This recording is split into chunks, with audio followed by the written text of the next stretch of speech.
I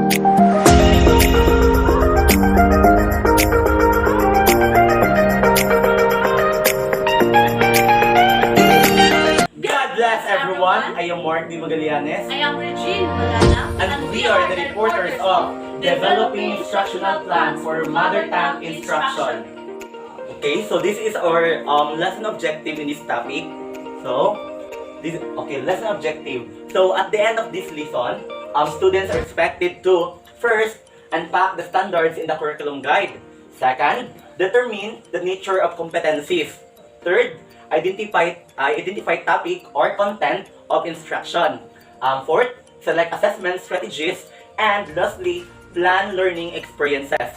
So next, activate. So mother tongue-based multilingual education, or MTB, MLE, is the government's banner program for education as a silent part of the implementation of the K-12 basic education program. Its significance is underscored by the passing of Republic Act 10523, otherwise known as the Enhanced Basic Education Act of 2013. So, mother tongue multilingual-based education is education, formal or non-formal, in which the learner's mother tongue and additional languages are used in the classroom. So, learners begin their education in the language they understand, their mother tongue, and develop a strong foundation in their mother language before adding additional languages. So, mother tongue multilingual education is acquired siya sa non-formal or formal na school. Non-formal, example, mga open high school, mga, basta lain pa. So, formal or non-formal siya. So, next. Okay. So, by using mother tongue-based multilingual education, it helps students to read and write first in their mother tongue. So, they use their mother tongue for learning as they learn to understand, speak, and read, then the official school language. So, an additional languages, according to curriculum, they use both their mother tongue and the official language for learning in later grades. So, through using mother tongue in the classroom, it helps the student to share with their opinion. It helps them to read, write, and isilirat lang makagets ba sa ito ang of what the teachers teach. So, next. So, according to the research, stresses the fact that children with a solid foundation in their mother tongue develop stronger literacy abilities in the school. Yes, so through using our mother tongue-based multilingual education, it helps us to share, or it helps us to connect with others. So, isili na kita makagets kung unsa ato ang makashare ta sa atong opinion, we can interact with other. So, it really helps talaga jud ang mother tongue. Okay? So, their knowledge and skills transfer across languages. So, this bridge enables the learners to use both of all their languages for success in the school and for lifelong learning. Okay, next. So, the purpose of mother tongue-based multilingual education is to develop appropriate cognitive reasoning skills, enabling children to operate equality in different languages. Yes. So, starting in the mother tongue with translation to Filipino and in English, and to preserve the Philippines' cultural treasure as well. So, as what I said a while ago, using mother tongue, it helps us to interact with each other. Then, by using mother tongue in the classroom or adapting this class, so it helps us to cultivate our culture as a Filipino. Then, so analyze. So, apparently, the curriculum guide serves as teachers' blueprint. So, for planning and designing the curriculum, it should not be taught as if. So, it contains standards which are broad guidelines for student achievement. It will be your job to interpret these standards using unpacking strategies. So, from the word unpacking strategies, what does it mean? Okay, so unpacking strategies means extracting the component knowledge and skills required by a standard in order to understand the learning expectation and can clearly articulate those expectations to students and parents. So, unpacking serves three purposes. So, what are these? So, these are the two. First, to establish focus of standards and competencies. Next, to link standard competencies and teaching. And lastly, to contextualize teaching. So what does it mean? So, like for example, this contextualized teaching. Nowadays, public school and private school provided by the regional, like for example, ang lesson is di-provide siya sa regional. Then, ang pasabot aning contextualized teaching is ang regional is nag-provide man siya o kanang mga lesson, like mga lesson plan, ana. So, as a teacher, di mo siya pwede nimo gud siya nga dili jud nimo siya i-contextualize kay what if lang as a teacher. So, kanang what if lang na-assign ko sa mga remote areas or sa mga bukid. So, dili na ako pwede pwede na ako siya gamiton as guide ang katong gihatag sa regional nga lesson. Pero sa ako amang good, dapat we should muna tayo mag-apply tag localization ba or contextualization. Muna siya nga, syempre, nagbuka sa remote areas. For example, nagtudlo ka kinder. So, tudlo kag A, B, C, D, ana, A, B, C, D. So, A, usap ng A. Di ka pwede mo sulti, di ka pwede mo A, apple. So, di po kami yung B, blueberry. So, dapat, mo contextualize ka, imo siyang, as a teacher, dapat, you should know your localization. So, bukid man to, dapat, mag-apply ka aning localization. Example, instead nga, mo ingon kag A, apple. So, mo ka nga, A, alibangbang, A, atis, A, atsan, ana. Kay, imo siyang, as a teacher, dapat imo siyang muna naon, i-contextualize mo siya, mo localization ba nga, kaya ang mga bata biya dito sa bukid biya is they don't know what is apple.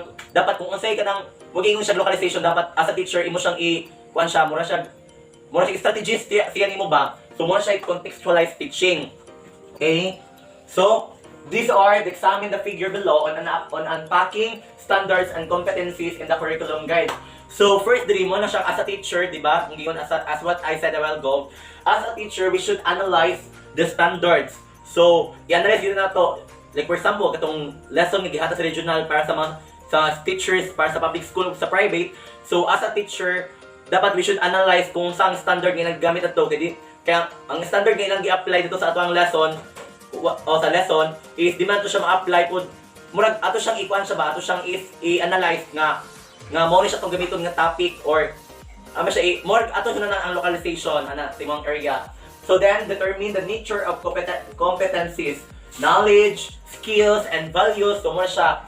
Then, next is identify topic or content. So, mo to, as I said a while ago, dapat ato yung nanaon ang localization nga we should apply sa lesson, i-apply na to sa lesson katong makabalo murag the students know kung saan ang topic or makasabot din sila. Then, select assessment strategies. So, mo siya ang mga pamaagi nimo, yung strategies. So, dapat as a teacher, dapat knowledgeable juga ana.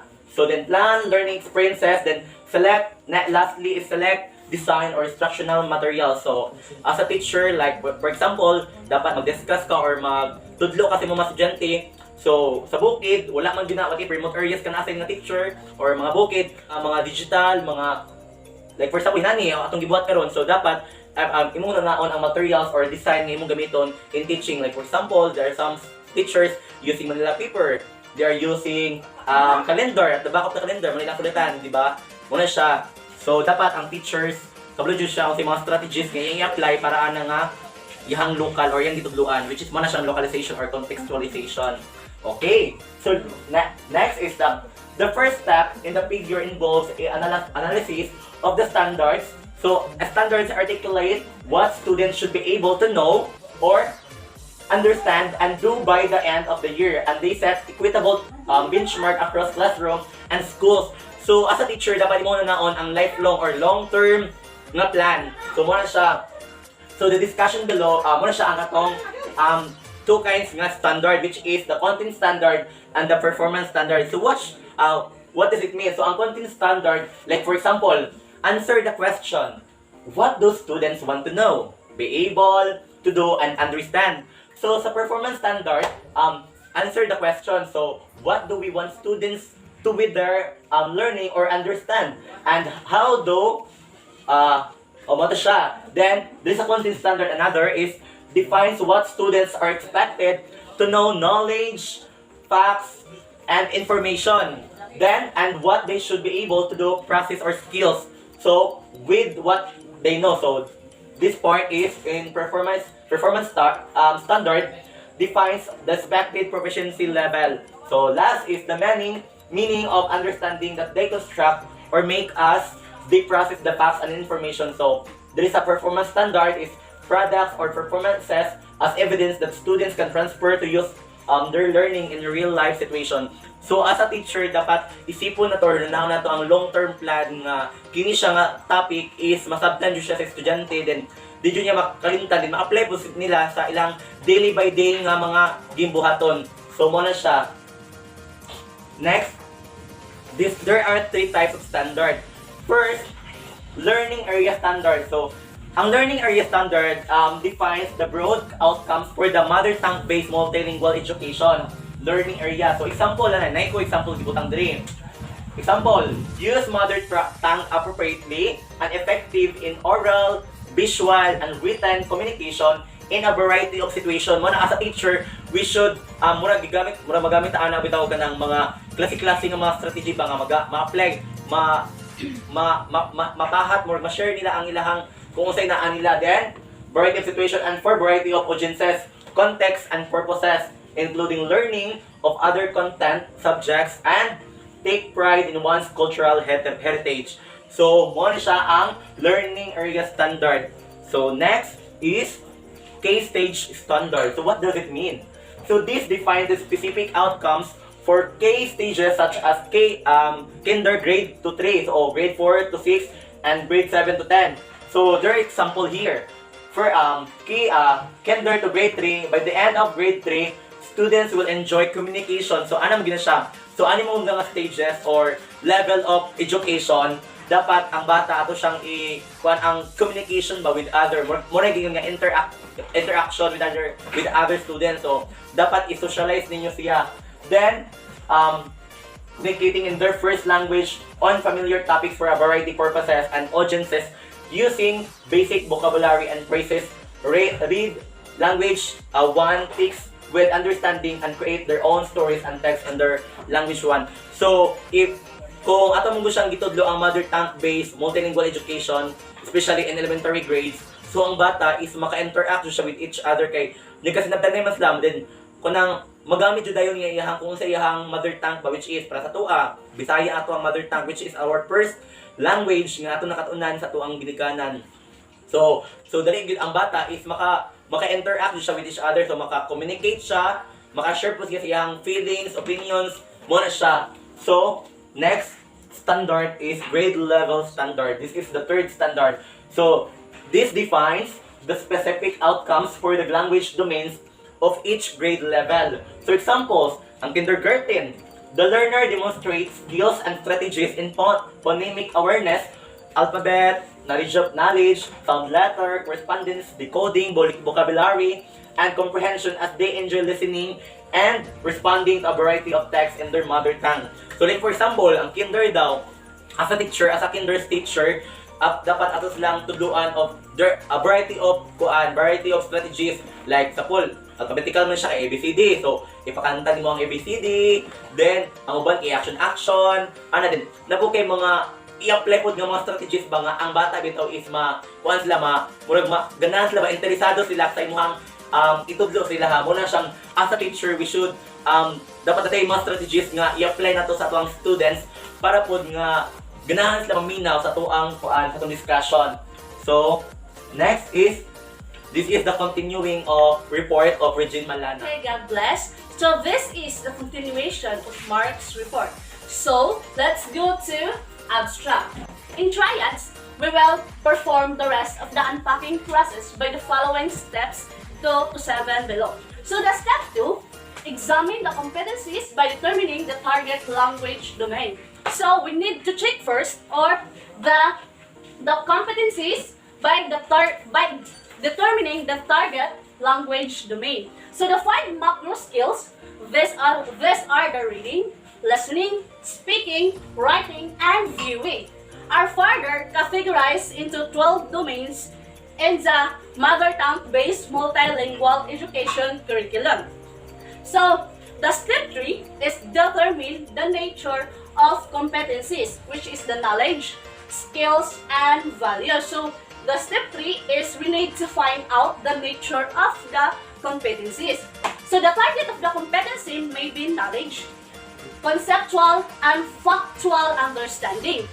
Skills, which is the ability to perform or demonstrate linguistic skills and activities. And the last one is the values, which is appreciation for language, development of right attitudes, and dispositions. So, these are the examples of the step 2 and the step 3. So, we get the competency, the domain, and the nature. So, the competency is use common expressions and polite greetings. So, this domain is the oral language. And this nature is, it talks about the values. And the second one is tell whether a given pair of word rhyme. And this domain is the phonological awareness or PA. And this nature is skills. So the next one is tell whether a given pair of word rhyme. And its domain is phonological awareness or PA. And this nature is skills. And the third one is follow words from left to right, top to bottom, and page by page. And this domain is book and print knowledge or BPK. And this nature is skills. Skills because it is the ability to perform or demonstrate linguistic skills and or activities. So, next is identify upper and lower case. So, its domain is phonics and word recognition. And its nature is knowledge. It is knowledge because it is a conceptual and factual understanding. And the next is grade 1 level words, phrases and sentences with appropriate speed and accuracy. And its domain is fluency. And its nature is knowledge. Next, express ideas through a variety of symbols. For examples, drawings and invented spelling. And its domain is composing. And its nature is skill. Next, use appropriate expressions orally to introduce oneself, family, and friends, and others. And its domain is grammar awareness. And its nature is skill. And next, give meanings of word through A. Relaya, B. Pictured do's, C. Actions or gestures. And its domain is a vocabulary and concept development. And its nature is knowledge. And next, give the correct sequences of 3 events in a story. And this domain is listening comprehension. And its nature is skill. And next, note important details in grade level narrative text read. A. Character, B. Settings, and letter C. Events. And its domain is reading comprehension. And its nature is knowledge. And browse books, read to them. Its domain is reading. Its domain is attitude towards reading, and its nature is values. And the last one is follow sample 1 to 3 steps oral direction. And its domain is study skills, and its nature is knowledge. And next, the step 4. Determine the topic or content and time allotment. So, we need to find out the topic or content and time allotment. So, the target competency contains specific topic or lesson. So, if mag-nata lesson, so we should need a content or a topic for us to teach for our children. And the first column of the curriculum guide, quarter, or week, or theme provides clue to the topic at the hand. And the curriculum guide provides the minimum standard for the Filipino learners. So, curriculum guide or CG, it provides the teacher the minimum standards for the Filipino learners. And the time allotment. So, when we say time allotment, it serves as the minimum duration of learning that topic. So, the example of the step 4 is this. So, the time allotment is a quarter 1 or week 1. And the example of the competency is talk about about oneself and one's personal experience or family, pet, or the favorite food. And this language domain is the oral language. And its nature is skill. And the topic that we get from the competency is the talking about oneself and others' topics. And also the step 5. Step 5, select assessment strategies. So, in teaching, we need to think first we need to select first what strategies or assessment we need to do. And this is the constructive alignment first, the learning outcomes, and the learning experiences and assessment. So Spadi uses matchmaking as a synonym for alignment. He explains that alignment basically means the perfect match of 4 things, namely, first, what is important for the learners to learn. So, for the teachers, it is important to them that they know first what we need to do for their learners to learn from them. And the second one is what we teach from them. So the third one is how we teach them. So we need to think what strategies we need to do in teaching our students. So we need to plan some strategies. So magplano jud ta kung unsa atong dapat buhaton sa pagtudlo sa atong estudyante, and then strategies that the students will enjoy in our class. And the last one is what we assess when we ask them to perform. And next, this is the example of the step 5. So, assessment from the competency, talk about oneself and one's personal experiences, which is the family, pet, or the favorite food. And our assessment strategies is individual and collaborative speaking activities, or self-introduction and completing sentences. So ended, the backward design approach makes teachers consider the objectives or competencies of the subject first. These competencies embody the knowledge and skills teachers want their students to have learned at the end of the subject. So, this competency embody the knowledge and skills nga ang teachers na gusto sa teacher na ma-learn sa ilahang estudyante at the end of the subject. So, from what Mark said, it is the lesson objective. So, once the competencies have been established, the second stage involves consideration of assessment. The backward design framework suggests that teachers should consider these overarching competencies and how students will be assessed prior to consideration of how to teach the content. And this is the example. So, clearly, the verb yes in the competency provides clue as to the type of assessment strategy to be used in the classroom. In the example, the target competency involves the ability to speak the target language. The assessment, therefore, should provide learners the opportunity to use the language and oral form. So the next one is the step 6. Plan learning experiences. So we need to make sure to match the learning activities with learning outcomes. Examine the table below. So in making activities, it needs to be matched with the learning outcomes. So, the example, the target competency and the learning activities or experiences. So the first one is recognize that printed text has meaning. And these learning activities or experiences is that look at pictures of familiar scenes and say what they mean. And take part in shared reading activities.